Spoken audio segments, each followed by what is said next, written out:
In the bustling heart of Chicago O'Hare Airport, where the hum of announcements blended with the shuffle of weary feet, Sarah Thompson stood in line, her boarding pass clutched tightly in her hand. It was a first-class ticket, a rare luxury she'd splurged on after a grueling week of meetings. But as she glanced ahead, her eyes caught a scene that tugged at her heart. A tired man, his face etched with exhaustion, cradling a small boy who whimpered softly against his shoulder. Sarah paused, her own fatigue forgotten for a moment. The man bounced the child gently, whispering soothing words, but the boy's cries grew louder, drawing sympathetic glances from passers-by. The line inched forward, and Sarah felt a quiet pull inside her. Little did she know, that simple act of kindness would change everything. The airport was alive with the usual chaos of travel. Overhead lights cast a warm, artificial glow on the polished floors, reflecting the hurried steps of business travelers and families alike. The air carried the faint scent of coffee from nearby kiosks and the distant rumble of planes taking off into the evening sky. Sarah,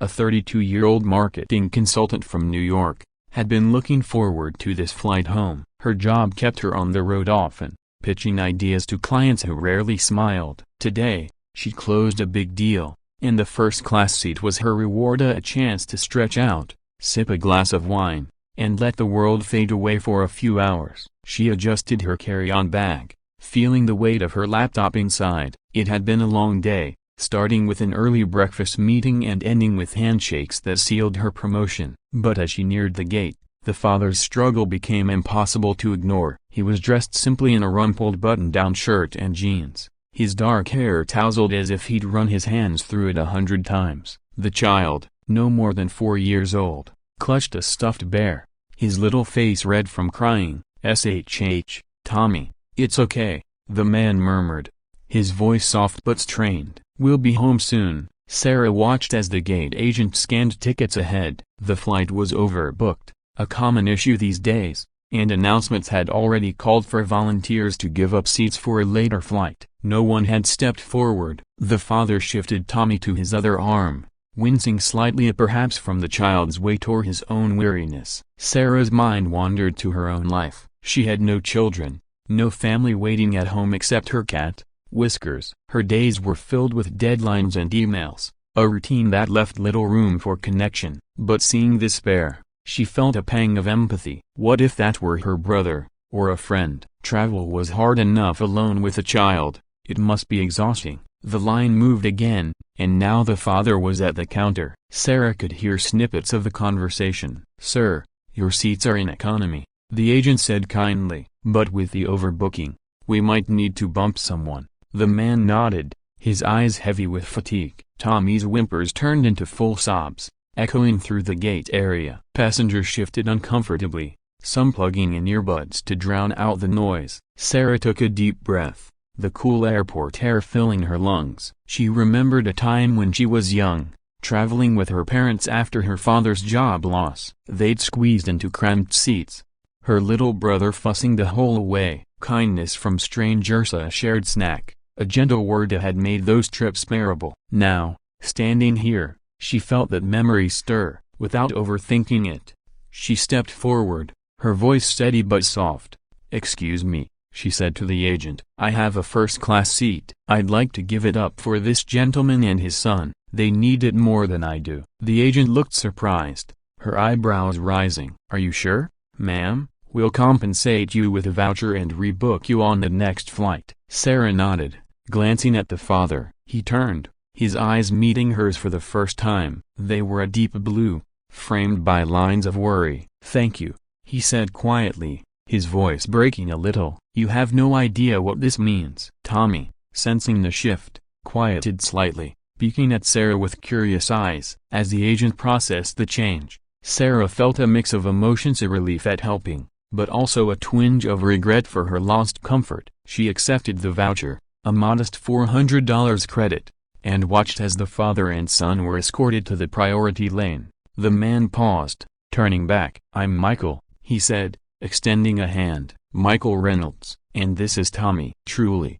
thank you, Sarah Thompson," she replied, shaking his hand. It was warm, calloused in a way that suggested he worked with more than just desks. Safe travels. With that, they boarded, and Sarah found herself rebooked on a red-eye flight leaving in 3 hours. She settled into a nearby cafe copyright, ordering a latte and pulling out her book. The airport quieted as the evening wore on, the crowds thinning to a few stragglers. She sipped her drink slowly, the steam rising in gentle curls, warming her face. Outside the windows, planes taxied under the twilight sky, their lights twinkling like distant stars. Time passed in a haze of reading and people watching. Sarah thought about Michael and Tommy. What was their story? A single dad, perhaps, rushing home after a family emergency?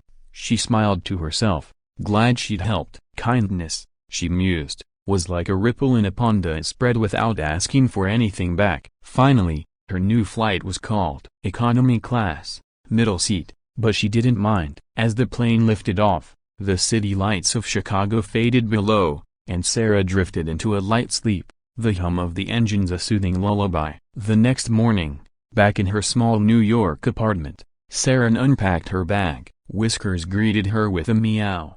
Weaving between her legs, she checked her emails. A work congratulations on the deal, a few follow-ups. Life resumed its steady rhythm. Days turned into a week, then 2. Sarah threw herself into her new role, leading team meetings and brainstorming campaigns. The airport encounter faded to a fond memory, a story she'd share over coffee with friends. But one crisp autumn afternoon, as leaves swirled outside her office window, her phone rang. An unfamiliar number. "Hello?"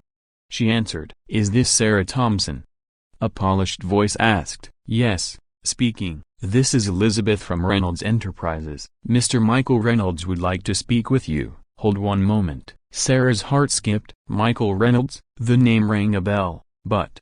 Wait, the airport father? "Sarah?" Michael's voice came on, warm and familiar. "It's me, from the airport, with Tommy." "Oh, hi, Michael, how are you?" "How's Tommy?" "He's great, thanks to you. Listen, I wanted to thank you properly. That flight. It was a lifesaver." Tommy had been up all night with a fever, and I was at my wit's end. "Your kindness meant the world." Sarah smiled, leaning back in her chair. "I'm just glad I could help." "No need to thank me." "But there is," he insisted gently. "I didn't mention it then, but I'm the CEO of Reynolds Tech. We're a software company here in Chicago, nothing flashy, but we've done well." Sarah blinked, processing. Reynolds Tech, she knew the name. A Fortune 500 company, innovators in iron cloud services. Michael Reynolds was a millionaire? No, a billionaire, if the headlines were right. She'd seen articles about him, the young widower who'd built an empire from a garage startup. I had no idea," she stammered. He chuckled softly. "That's the point. You helped without knowing. Pure kindness." "Sarah, I'd like to repay you. How about dinner next time you're in Chicago?" "And there's something else. A position at our firm. We're expanding marketing, and your resume. Well, I looked it up." "Impressive." Sarah's mind raced. A job offer, from a CEO? The tension built inside her, the surprise, the opportunity. She'd been content in her role, but this could be a leap forward. Better pay, innovative projects, a chance to make a real impact. "I don't know what to say," she admitted, her voice soft. "Say you'll think about it," Michael replied. "And Sarah, acts like yours remind me why I keep going." "Tommy talks about the nice lady who gave us the big seats." They chatted a bit more. About Tommy's recovery, Michael's busy life balancing board meetings and bedtime stories. As the call ended, Sarah sat staring out the window, the city bustling below. The leaves danced in the wind, a reminder of change. Over the next weeks, tension simmered in Sarah's thoughts. Should she take the risk, leave her stable job for the unknown? She weighed pros and cons during quiet evenings, walking through Central Park where joggers passed and birds chirped in the fading light. The air grew cooler, mirroring her introspection. Finally, she flew to Chicago for the dinner. Michael met her at a cozy Italian restaurant, Tommy in tow, now energetic and giggling. Over pasta and wine, they talked about loss. Michael's wife had passed 2 years ago, dreams, and the simple joys of life. Tommy drew pictures on a napkin, his crayons scratching softly. As dessert arrived, a tiramisu dusted with cocoa. Michael leaned in. "Sarah, the job is yours if you want it, but more than that, you've shown me that goodness still exists in this fast world." Sarah felt a gentle twist in her heart. It wasn't just about the opportunity, it was the connection. She'd given without expectation, and life had circled back with abundance. "I accept," she said, her voice steady. Months later, Sarah settled into her new role at Reynolds Tech. The office overlooked Lake Michigan, waves lapping calmly against the shore. She and Michael grew close, their friendship blooming into something deeper, a quiet romance built on mutual respect. Tommy adored her, calling her Aunt Sarah during weekend outings to the zoo, where lions roared distantly and children laughed. One evening, as they watched the sunset from Michael's penthouse, painting the sky in hues of orange and pink, Sarah reflected. Kindness, she realized, wasn't about rewards. It was about opening doors you didn't know existed. In giving her seat, she'd found a new path, a family, a love. And in that moment, with Michael's hand in hers and Tommy asleep nearby, she knew, the greatest riches come not from wealth, but from the heart. So, dear reader, next time you see someone in need, pause, extend a hand. You never know what ripples your kindness might create. What act of goodness will you share today?